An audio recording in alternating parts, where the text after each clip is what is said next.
Spring 1941, Halfaya Pass, Egypt.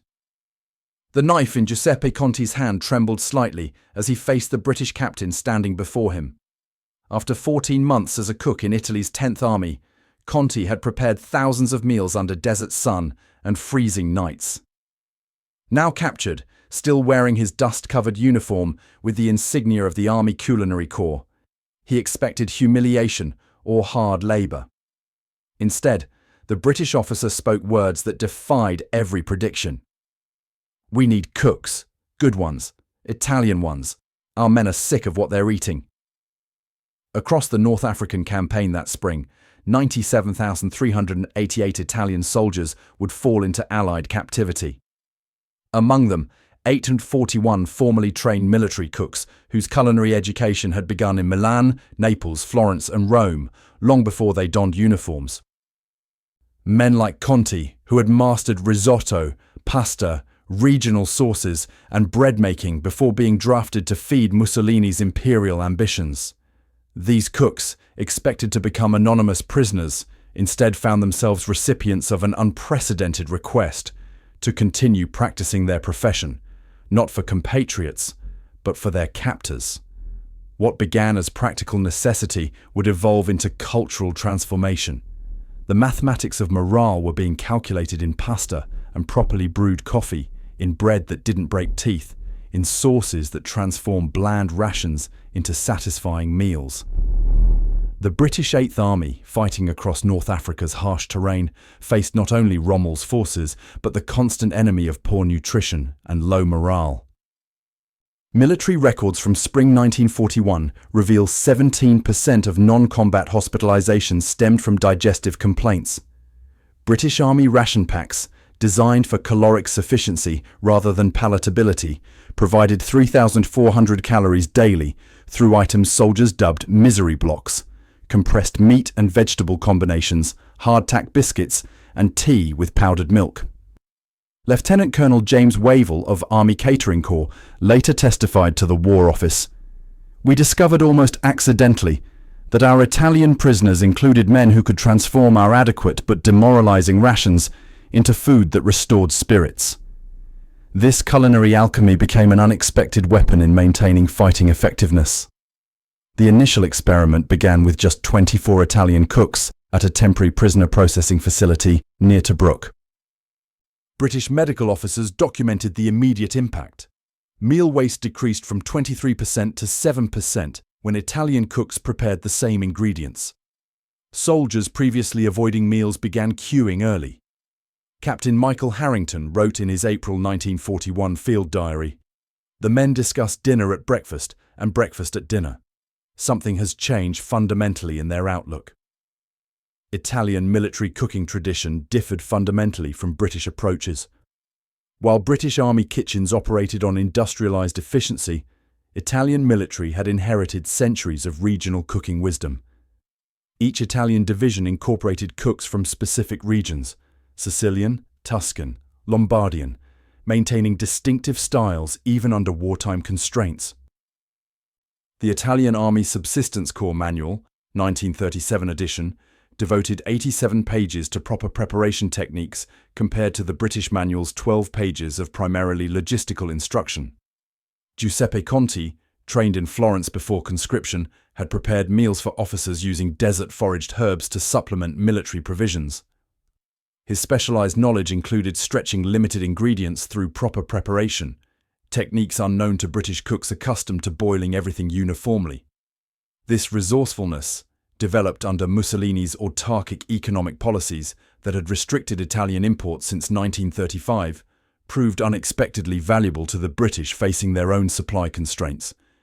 Within weeks, the experiment expanded. British command transferred 158 Italian cooks to 4 primary prisoner camps in Egypt. Military documents show these cooks received special classification: skilled personnel, culinary. Their rations increased to match British personnel rather than standard prisoner allocations. They received permission to maintain their own equipment, including personal knife sets that represented years of professional investment, an extraordinary exception to normal security protocols. For the Italian cooks, This request created profound confusion.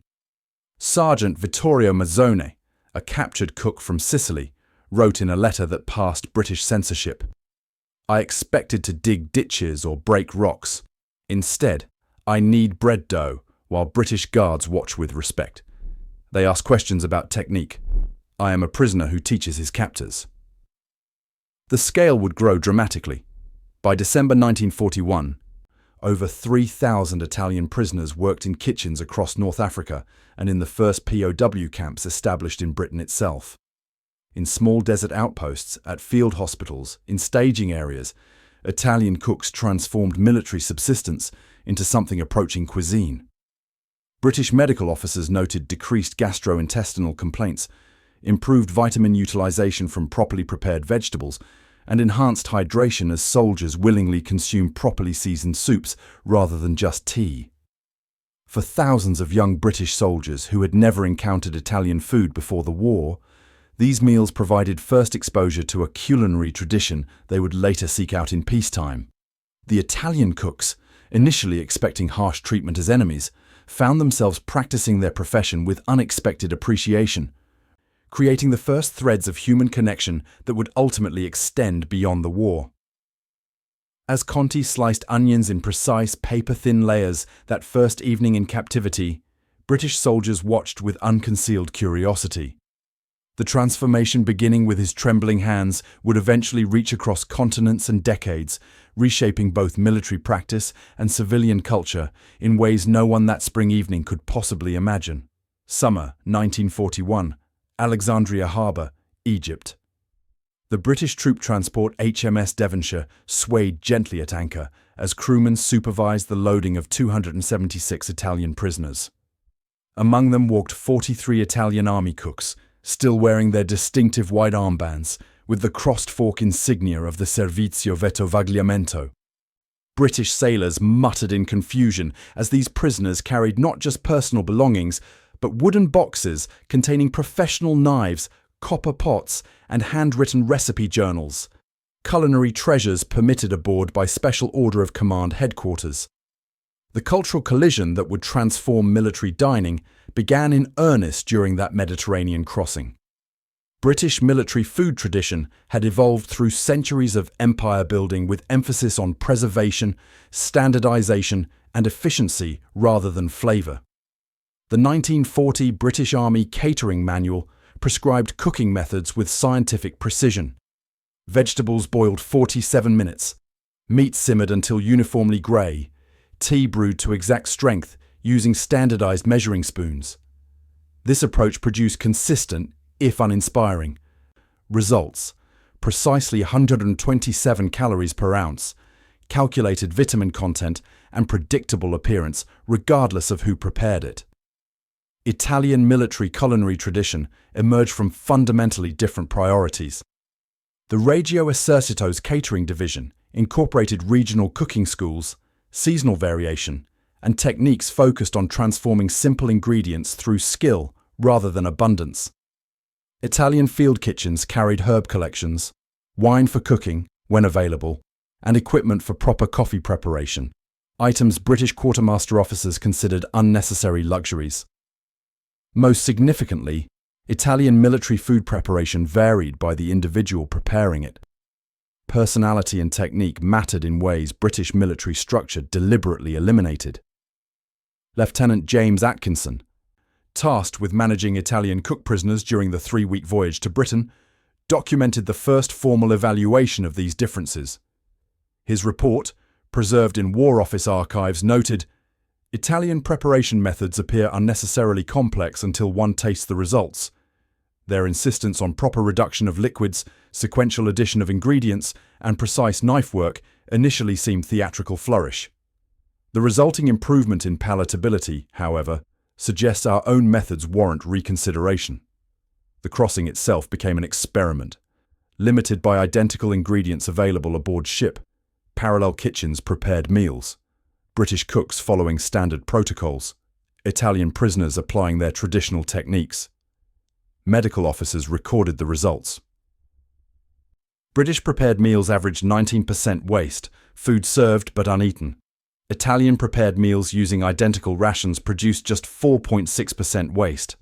Patrol boats retrieving garbage noted seagulls swarming discards from British kitchens while finding little edible material in Italian kitchen waste. Even bones had been utilised for broths.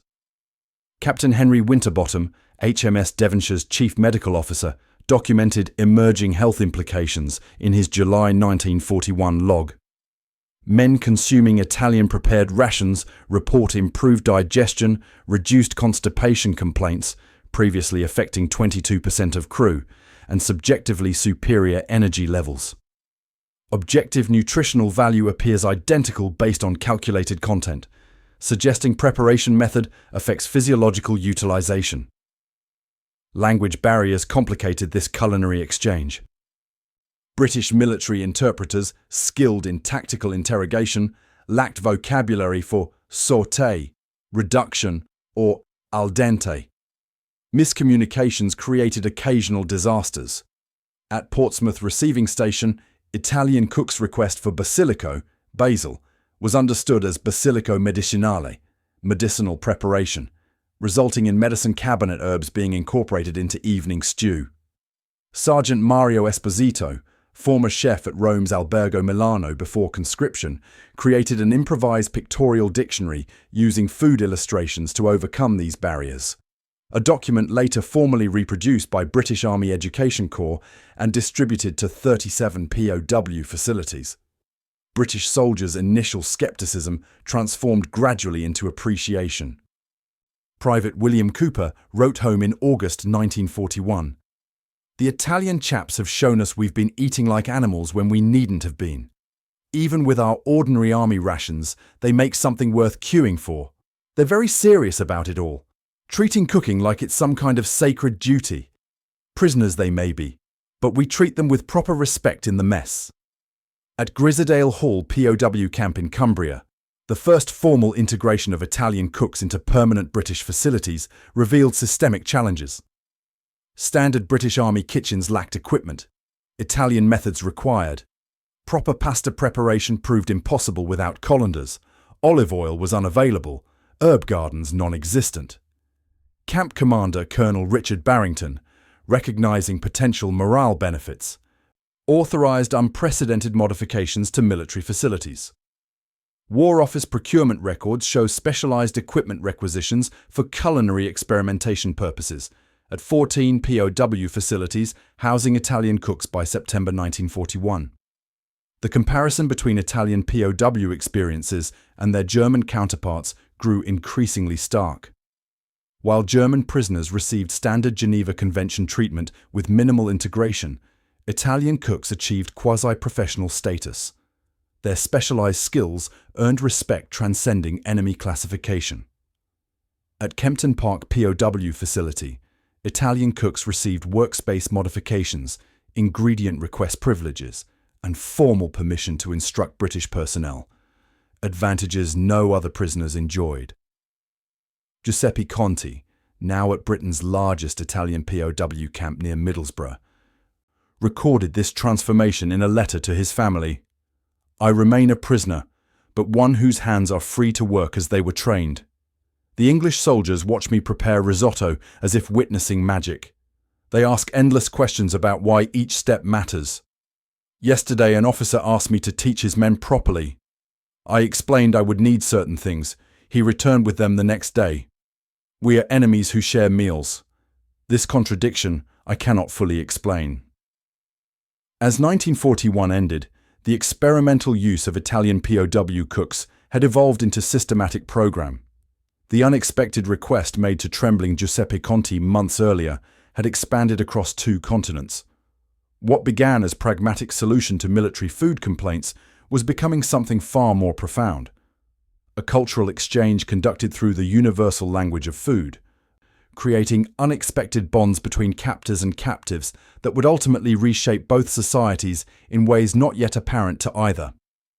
February 1942, Ministry of Defence, London. Brigadier General Montgomery Winters reviewed the classified report on his desk with growing interest. The document, titled Italian Prisoner Culinary Integration Program, contained statistics that defied conventional military wisdom. Across 47 facilities employing Italian POW cooks, meal satisfaction ratings had increased 78% while using identical ration allocations. Vitamin utilization improved 23% according to medical examinations. Most remarkably, disciplinary incidents in mess facilities had decreased 64% compared to standard operations. This began as a stopgap measure, Winters remarked to his aide. It appears we've stumbled upon something rather more significant. Within weeks, the War Office issued Directive 117C, formalizing what had been an improvised arrangement. The document established the Allied Forces Culinary Enhancement Program with authorization to deploy Italian prisoner cooks across Britain's military infrastructure. By April 1942, 4,582 Italian prisoners worked in kitchens feeding not just other prisoners, but British military personnel across 112 facilities. These included training bases, hospitals, officer academies, and airfields.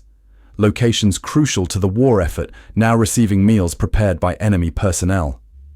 At RAF Cranwell, Britain's premier flight training facility, Italian cooks transformed standard rations into meals that maintained consistent weight in pilots previously losing pounds during training.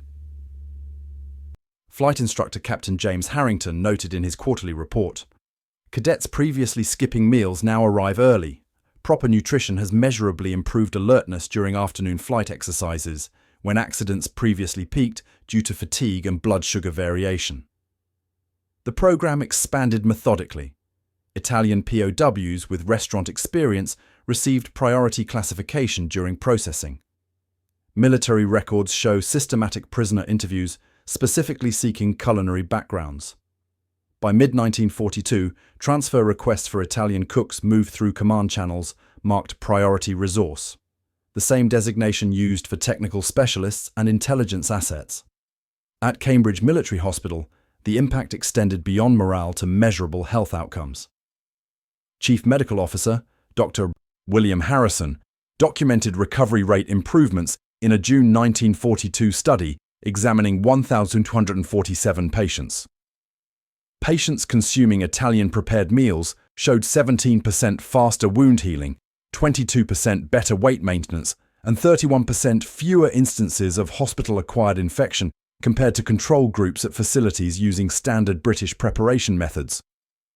Nutritional content analysis reveals identical caloric and vitamin profiles on paper, suggesting preparation methods significantly impact nutrient bioavailability.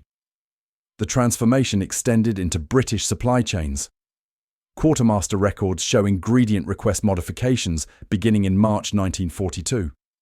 Italian cooks demonstrated methods for utilizing food parts previously discarded. Fennel bulb tops became seasoning, stale bread transformed into breadcrumbs for coating, vegetable trimmings formed stock bases. At Aldershot Training Facility, waste reduction reached 74% compared to previous operations. The War Office estimated conservation equivalent to feeding an additional 17,000 personnel weekly through improved utilization rather than increased supply. Behind these statistics worked men like Antonio Ferraro, former sous chef at Milan's Grand Hotel before conscription. Transferred between 3 POW facilities due to his specialized pasta-making skills, Ferraro established training programs teaching British personnel proper dough hydration, resting periods, and cooking techniques. Military records indicate Ferraro personally instructed 146 British cooks in pasta production methods. His techniques, documented in a handwritten manual translated and reproduced by Army printing services, were distributed to 37 military kitchens by December 1942. Cultural exchange flowed in both directions. Italian cooks encountered unfamiliar British ingredients, different root vegetables, preserved foods, and local seafood. Many incorporated these elements into hybrid preparations. At Featherstone Park POW camp, Tuscan-born cook Marco Bianchi created Yorkshire pudding alla Fiorentina, traditional British Yorkshire pudding incorporating Italian seasonings and serving techniques. The dish proved so popular that camp commanders requested the recipe for distribution to other facilities. The relationship between Italian prisoner cooks and British personnel evolved beyond professional respect into genuine camaraderie in many facilities. Security protocols normally prohibiting fraternization relaxed specifically for culinary staff.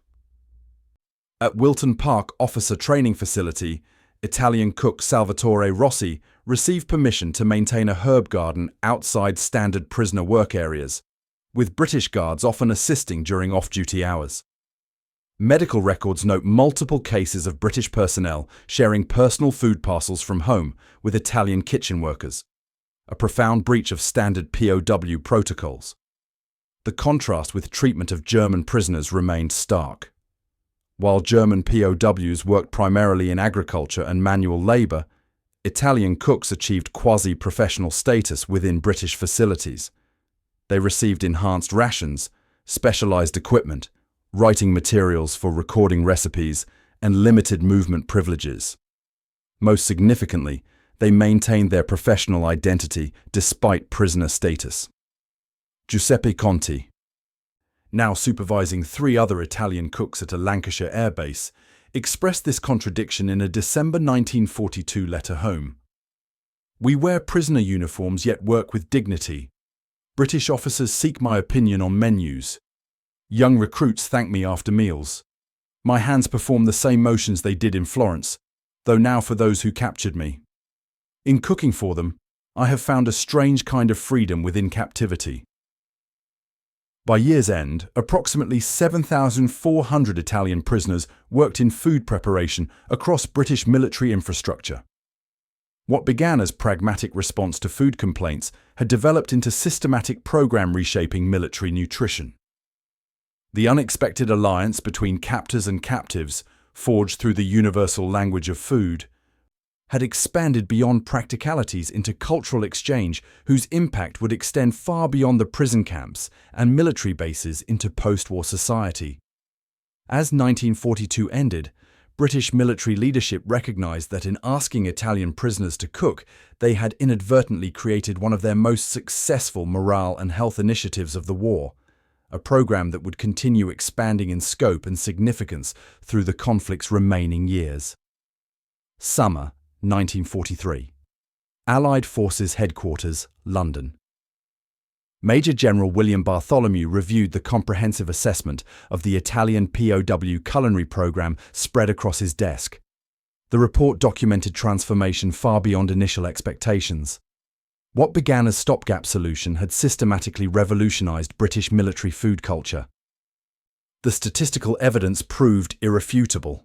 78% reduction in meal-related complaints, 23% decrease in nutrition-related sick days, and most significantly, 37% improvement in overall morale assessment scores across facilities employing Italian cooks. "We asked them to feed our troops out of necessity," Bartholomew remarked to his staff. "They've taught us to rethink our entire approach to military nutrition." The British military's pre-war food philosophy had prioritized uniformity, preservation, and caloric sufficiency. The 1938 Army Catering Manual devoted 47 pages to storage requirements, but just 11 to actual cooking techniques.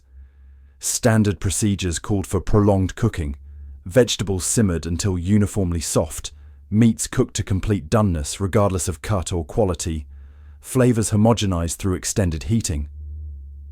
The resulting meals met nutritional requirements on paper while failing in palatability and nutrient preservation. By mid-1943, Italian influence had fundamentally altered this approach. Military kitchens adopted specific innovations documented in War Office memoranda. Vegetables cooked separately rather than combined in single pots. Cooking times reduced by 40 to 60% for most items. Proper sequential addition of ingredients. Appropriately applied high-heat techniques versus uniform simmering. And most revolutionary, recognition that preparation technique significantly impacted nutritional outcomes, even with identical ingredients. At Catterick Garrison, Yorkshire, comparative testing provided compelling evidence. Military researchers prepared identical rations using traditional British methods versus Italian techniques. Laboratory analysis revealed the Italian-prepared meals retained 42% more vitamin content, particularly water-soluble B vitamins and vitamin C, previously destroyed through extended cooking. Medical officers documented improved nutrient absorption through measurements of serum vitamin levels in personnel consuming differently prepared meals over 8-week trials. The transformation extended beyond cooking methods to ingredient utilization. Italian cooks introduced concepts foreign to British military practice: herb cultivation at facilities with available land, preservation techniques beyond canning and salting, vegetable trimmings repurposed for stocks and sauces, bread revitalization rather than disposal after hardening. At Colchester Barracks, implementation of these approaches reduced food procurement requirements by 27% while improving meal quality. An efficiency the War Office estimated saved $1.2 million annually when implemented across all facilities. The British Army officially incorporated these innovations through the landmark Military Cuisine Reformation Initiative of April 1943. This extraordinary document, spanning 126 pages, systematically codified techniques learned from Italian prisoners. The manual's introduction acknowledged this unprecedented knowledge transfer. The refinements herein represent contributions from personnel whose national culinary traditions have evolved through centuries. Their willingness to share expertise while in our custody demonstrates that cultural exchange can transcend conflict. Beyond technical improvements, Italian influence transformed British military dining atmosphere. The concept of meal as experience, rather than mere refueling, gained acceptance. Camp records document structural changes: extended meal periods at 41 facilities, reorganized seating to encourage conversation, improved presentation standards, an introduction of courses rather than simultaneous serving. Medical officers reported reduced digestive complaints, attributing improvements to slower eating and improved pre-digestive processes stimulated by anticipation and appreciation. The program expanded across Allied forces. American military leadership, initially skeptical, conducted observation at 8 British facilities employing Italian cooks. Their subsequent report to Washington recommended immediate adoption of similar approaches. By December 1943, 1,247 Italian prisoners worked in American military kitchens across Britain. Canadian forces similarly integrated 683 Italian cooks at their UK facilities. The Allied Combined Food Service Committee, established in October 1943, standardized these practices across coalition forces, an unprecedented culinary harmonization. The contrast with German POW experiences remained profound.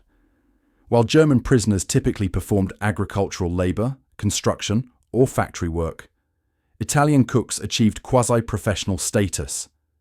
They received special designations in prisoner records, enhanced rations comparable to working Allied personnel rather than standard prisoner allocations, professional courtesy from British officers, and privileges including limited supervisory authority over kitchen operations, extraordinary concessions to enemy personnel. At Newcastle Royal Victoria Infirmary, Giuseppe Conti now supervised a kitchen staff, including 8 other Italian prisoners and 4 British assistants. His kitchen fed 437 wounded soldiers daily, incorporating specialized dietary requirements for various injuries and recovery stages. Hospital records credit his meal program with improving patient weight maintenance by 31% compared to previous standards. Letters from recovering soldiers frequently mentioned the psychological benefit of properly prepared food during rehabilitation. Captain Thomas Hadley wrote to his family, "The Italian chaps cooking here understand something profound about healing. Their meals provide comfort beyond mere sustenance at a time when comfort matters tremendously." British military cooking schools formally incorporated Italian methods into training programs. The Army Catering Corps training facility at Aldershot introduced a specialized curriculum developed with direct input from 17 Italian prisoner cooks. This 12-week program, mandatory for all new catering personnel after September 1943, emphasized techniques previously absent from British military cooking: proper knife skills, ingredient sequencing, temperature management, and flavoring principles. Between 1943-1945, approximately 8,400 British military cooks completed this reform training. The transformation extended to equipment and kitchen design. Quartermaster records show systematic modifications to military kitchens based on Italian prisoner recommendations. Installation of multiple heating surfaces, allowing simultaneous cooking at different temperatures. Procurement of proper knives and cutting surfaces. Addition of herb storage areas. Redesigned workflow patterns to facilitate proper food progression. These physical changes, implemented at 137 facilities by late 1943, represented permanent incorporation of Italian influence into British military infrastructure. At Christmas 1943, the integration reached symbolic culmination. War Office records document authorization for Italian prisoner cooks at 83 facilities to prepare special holiday meals, incorporating traditional Italian elements alongside British customs.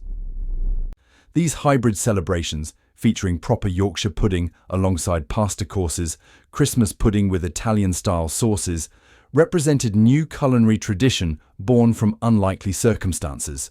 Amidst global conflict, enemies had created collaborative cultural expression through the universal medium of food, establishing connections that would extend far beyond the war's conclusion. Spring 1944. RAF Henlow, Bedfordshire. Antonio Vitale moved with practiced precision through the officer's mess kitchen he had supervised for 18 months.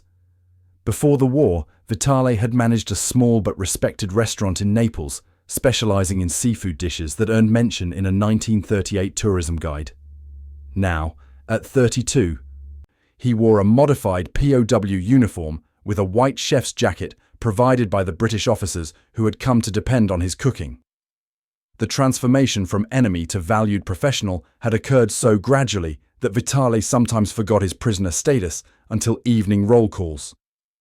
"The saffron for the risotto arrived, Signor Vitale," announced Flight Lieutenant James Harrington, who regularly brought special requisitions to the kitchen. "Diverted from a shipment bound for London restaurants. Group captain says it's essential for tonight's dinner with the visiting American commanders." Vitale's culinary journey exemplified the extraordinary evolution of the Italian POW cooking program. Captured near Benghazi in January 1942, his initial interrogation revealed his restaurant background. Within 2 weeks, he was cooking for British officers in North Africa. Transferred to Britain 6 months later, he had served at 3 facilities before RAF Henlow, where his skill with northern Italian cuisine proved particularly popular among senior officers. Military records document Vitale's exceptional status. Unlike standard prisoners, he received permission to correspond directly with kitchen suppliers, authority to request specific ingredients, and freedom to move between food storage areas without guard escort. His personal collection of recipes, handwritten in Italian, was regularly translated by intelligence officers for distribution to other facilities. Most remarkably, his suggestions about kitchen equipment modifications received implementation approval at command level, an extraordinary concession to enemy personnel. Giuseppe Conti's experience followed different trajectory. After 2 years at various military facilities, Conti's mastery of Tuscan cuisine earned him unusual assignment at Blenheim Palace in Oxfordshire. The historic estate, birthplace of Winston Churchill, housed a specialized rehabilitation center for senior officers recovering from severe injuries. Here, Conti led a kitchen staff of 4 other Italian prisoners and 3 British assistants, preparing meals specifically designed to address nutritional needs of the recovering wounded. Medical records from Blenheim documented the therapeutic impact of Conti's cooking. Dr. William Fleming's quarterly assessment noted, patients under Signor Conti's nutritional regimen demonstrate 37% better weight maintenance and 29% higher protein retention compared to standard hospital diets of equivalent caloric content. Most significantly, psychological assessments show markedly improved outlook among patients who anticipate meals rather than merely consume them as medical necessity. Conti's correspondence, preserved in military archives, reveals his personal transformation. "I prepare food now not just as sustenance, but as medicine.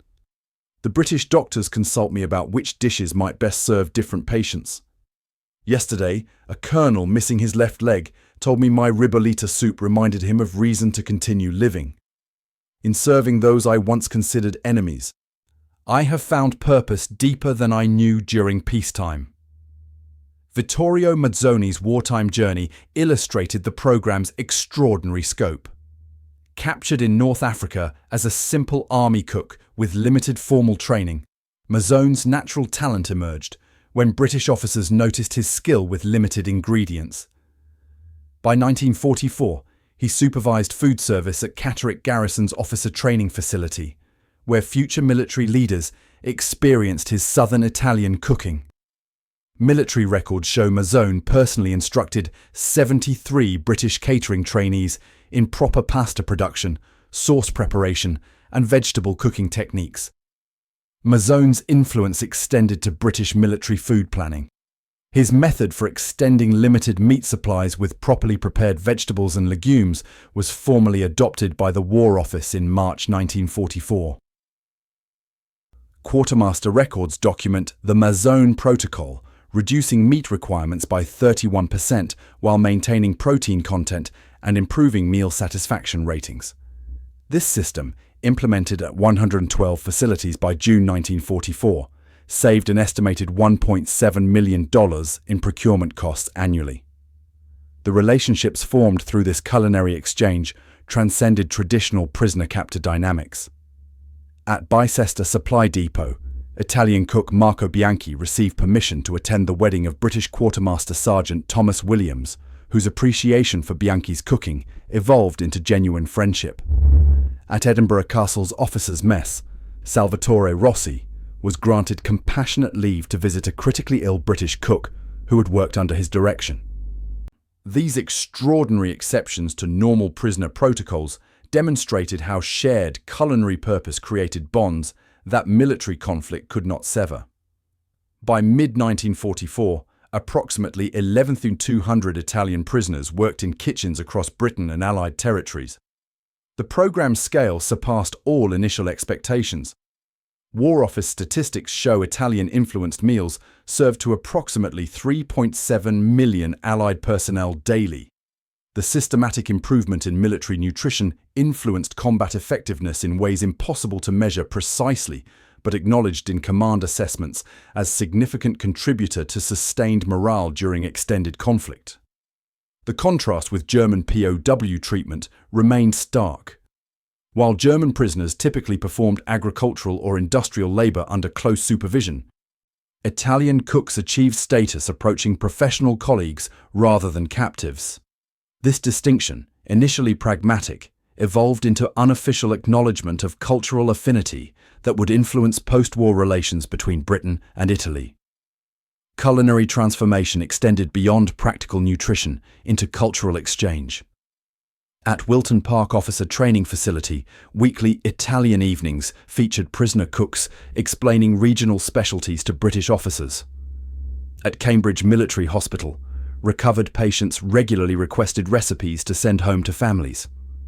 Thousands of British military personnel experienced authentic Italian cooking for the first time through this program, developing appreciation that would influence post-war dining preferences and ultimately transform British food culture. As Allied forces advanced through Europe and victory appeared increasingly certain, authorities began considering the programme's legacy. War Office memorandum dated September 1944 recommended systematic preservation of Italian culinary methodologies for incorporation into post-war military nutrition standards. The document acknowledged unprecedented success. What began as expedient solution to practical problem has evolved into permanent improvement to military capabilities through cultural knowledge transfer that could not have been anticipated at inception. For men like Antonio Vitale, Giuseppe Conti, and Vittorio Mazzone, The war's approaching end posed uncertain future. Their years cooking for former enemies had transformed them from captured soldiers into respected professionals whose skills transcended conflict. As they prepared meals in kitchens across Britain, these Italian cooks had no way of knowing how profoundly their wartime work would influence the peace to follow. Spring 1946. Soho, London. Giuseppe Conti carefully adjusted the sign above his newly opened restaurant. Tuscany House gleamed in fresh gold lettering against deep green background. The small dining room, converted from a former tea shop, offered just 12 tables covered with checkered cloths. The menu, handwritten each day, featured dishes Conti had perfected during 3 years cooking for British military personnel. Now discharged from prisoner status and granted special residency permission, he had transformed wartime skill into peacetime profession with assistance from 5 British officers who provided financial backing. "I never imagined when I was captured that I would one day serve these people by choice," Conti remarked to a journalist documenting the opening. "Yet here I stand, not as prisoner, but as proprietor."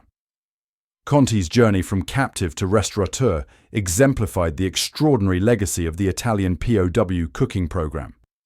Official records show that of the 14,700 Italian prisoners who worked in Allied kitchens during the war, approximately 1,750 remained in Britain after repatriation became available. The Home Office created unprecedented culinary contribution visa category in November 1945, acknowledging these Italians' significance to British society. The provision granted 5-year residency with pathway to citizenship specifically for former prisoners with culinary backgrounds. The statistical transformation of Britain's restaurant landscape proved remarkable. Before 1939, census records documented just 127 Italian restaurants outside London, concentrated primarily in port cities. By 1947, this number had grown to 542 establishments nationwide, with former prisoners owning or operating 317 of them. Ministry of Food surveys revealed 87% of these restaurants were the first Italian dining establishments in their communities. Millions of Britons experienced authentic Italian cuisine for the first time through businesses established by men who had arrived as enemy combatants. Antonio Vitale's post-war experience demonstrated different aspect of this legacy. After declining restaurant opportunities to return to his native Naples, Vitale found himself recruited by British hotel chain Consolidated Resorts. Company records reveal extraordinary arrangement. Vitale received travel to Britain 3 times annually to train British chefs in Italian techniques, with contract guaranteeing payments in both pounds and dollars, precious hard currency in Italy's struggling post-war economy. Similar consulting arrangements involved approximately 200 former prisoners who shared expertise while maintaining Italian residence. Post-war military institutions maintained Italian culinary influence. The Army Catering Corps training facility at Aldershot permanently incorporated curriculum developed during wartime collaboration. Training manuals from 1947 show entire sections dedicated to Mediterranean methodologies, detailing techniques first introduced by Italian prisoners. Royal Army Medical Corps records document continued implementation of nutritional principles developed through Italian prisoner contributions, with specific reference to enhanced bioavailability through proper preparation, concept unknown in British military thinking before the POW cooking program. The transformation extended into civilian institutions.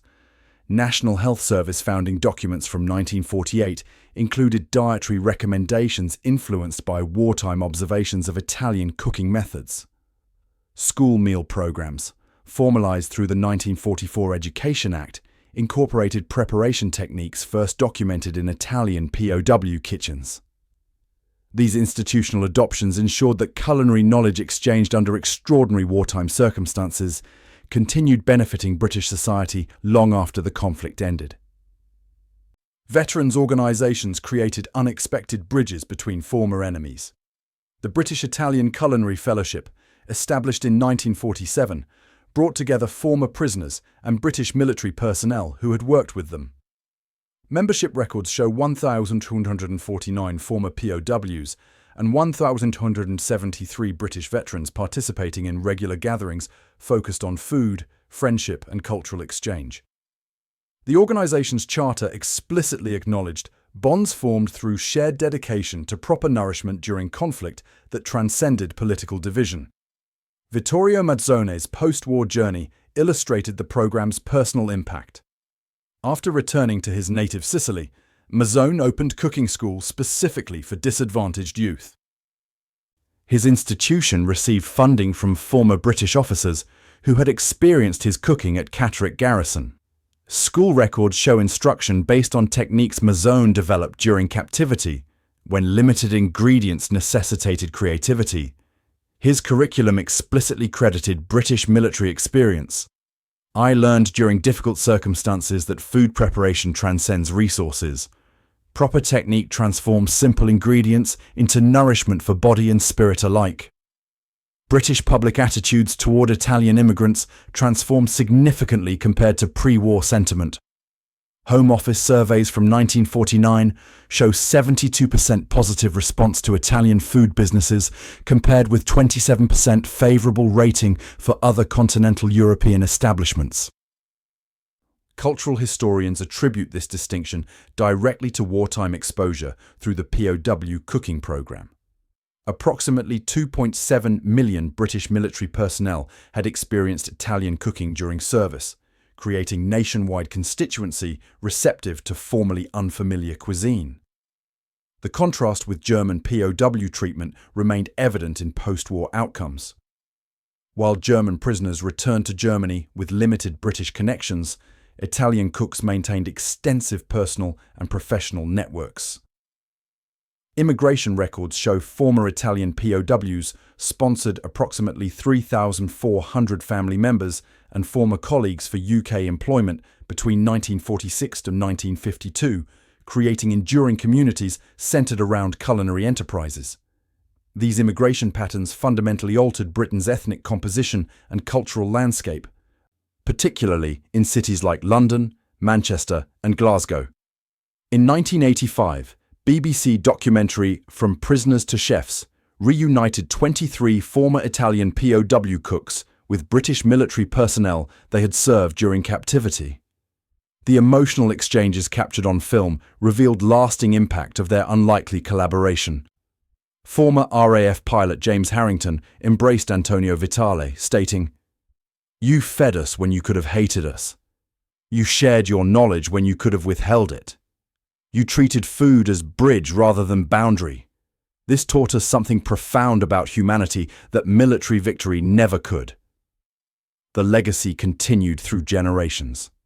Census data from 1981 identified 147 restaurants owned by children of former Italian prisoners who had remained in Britain.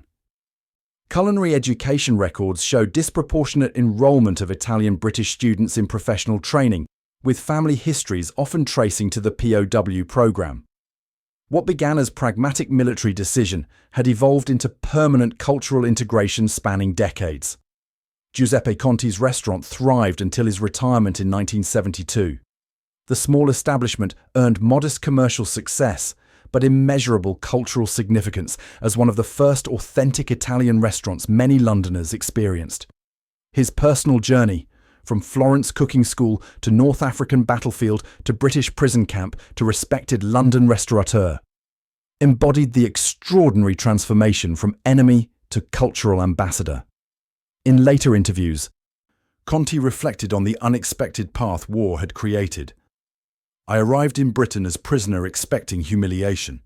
Instead, my captors recognized value in what I could create with my hands. Through sharing food, this most fundamental human necessity, enemies became colleagues, then friends. Perhaps there exists no more powerful diplomacy than breaking bread together, even across battle lines. In this, we discovered truth that transcends conflict. Properly prepared food nourishes not just body, but understanding between people who once called each other enemy.